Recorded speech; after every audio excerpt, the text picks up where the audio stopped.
బాధాకర అంశం ఏమైనా కనపడిందండి సార్?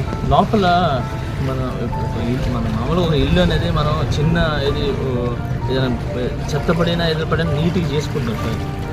అలాంటి లోపలికి వెళ్తే ఏమీ లేవు. అంటే ఫస్ట్ ఫ్లోర్ ఇదంతా ఉందో దాంట్లో మొత్తం బురద వాసన తప్ప ఏమీ లేదు. ఫుడ్ లేదు చాలా మందికి. సో తల్లి అయితే మేము చాలా మేము ఎలాగో బతికేస్తాము, కానీ నా దూడలు నా ఆవులు ఎక్కడ పోయినాయి అని చెప్పి చాలా దారుణంగా నోరు లేని జీవాలు అయ్యే మా బ్రతుకు అని చెప్పి ఆమె చాలా చాలా బాధపడుతూ ఉంది. సో ఇలాగా నోరు లేని జీవాల గురించి ఒకసారి తలుచుకుంటుంటే చాలా చాలా దారుణంగా ఉంది. అండ్ అలాగే ముందుకు వెళ్తుంటే కళ్ళ ముందే శవాలు వెళ్తున్నాయి. సో అవి ఉండి చూస్తే ఎంత బాధ వేస్తుంది, చాలా దారుణంగా ఉంది. నాకు నిజంగా నేను ఏం చెప్పాలో నాకు మాట రావట్లేదు. అంటే ఏదైనా వీడియో పడితే దాని కింద కామెంట్స్ పెడతారు, మీరు అది చేయలేదు ఇది చేయలేదు. సో ఒకసారి కామెంట్స్ పెట్టే ముందు ఒకసారి వచ్చి చూడండి, చూస్తే మీ పరిస్థితి అర్థమవుతుంది.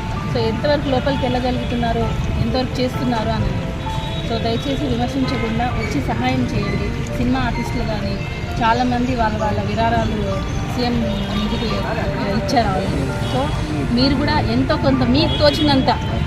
హైదరాబాద్లో శ్రీ చైతన్య స్కూల్ నుంచి ఒక స్టూడెంట్ 3,000 రూపాయలు చెక్ ఇచ్చింది.